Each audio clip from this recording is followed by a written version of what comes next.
We are in the European Galleries of the Portland Art Museum. I'm Christina Olsen. And I'm Maribeth Graybill. And we're standing in front of this incredible object by a follower of Bernardo Daddi. And what we see is a Madonna, the Mother of Christ, surrounded by this group of saints and angels. And this is not just a painting, it's really an object.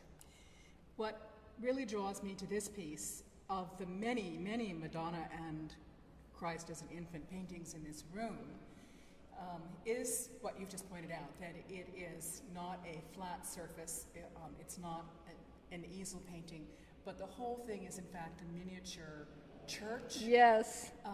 And so that there's the panel, the back panel, which has a steeple above it, and then there are doors. There's an entryway, and these doors can be closed. And when they're closed, as we walk around the side, you can see it's just plain gilt, perhaps gilt leather or gilt wood on the outside.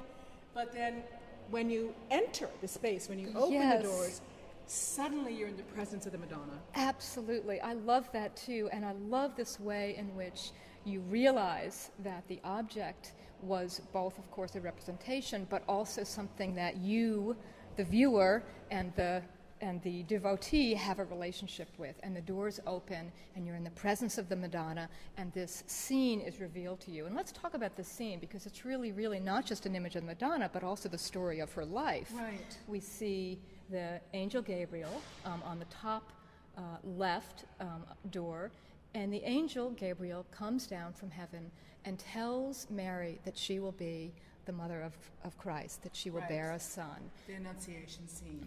And what's so wonderful in these two is the sensitivity of this artist's gestures. So Gabriel raises his right hand to make an announcement. Absolutely. Mary, you know, and she, as you've pointed out earlier, places her hand over her heart and inclines her head in this beautifully modest me. Yes. Me. Right, right. It's just, if we can imagine, we can almost hear the conversation between them because it's so dramatically, if you will, enacted for us. Right, absolutely.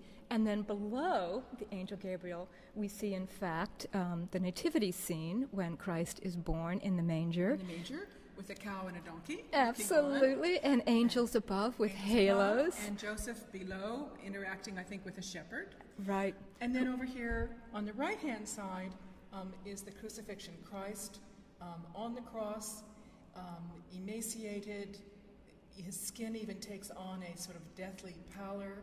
Blood is coming bursting out of his wound. And at his feet, standing on the ground, his mother Mary is swooning and accompanied by John and other followers of Jesus. And John again, holds her up in this incredible, she's just mourning, her son has died.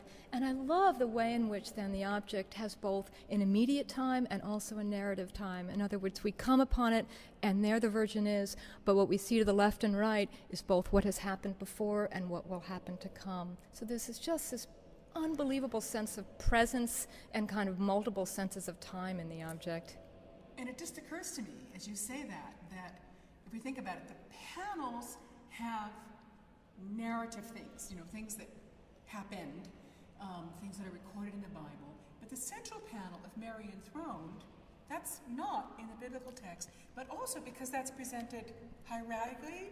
Yes. Forward, that's eternal. That's eternal. It's and that is the relationship with us. Yeah. I mean, it's really the central panel that is always alive and always speaking to us as both an image but also an alive, efficacious deity.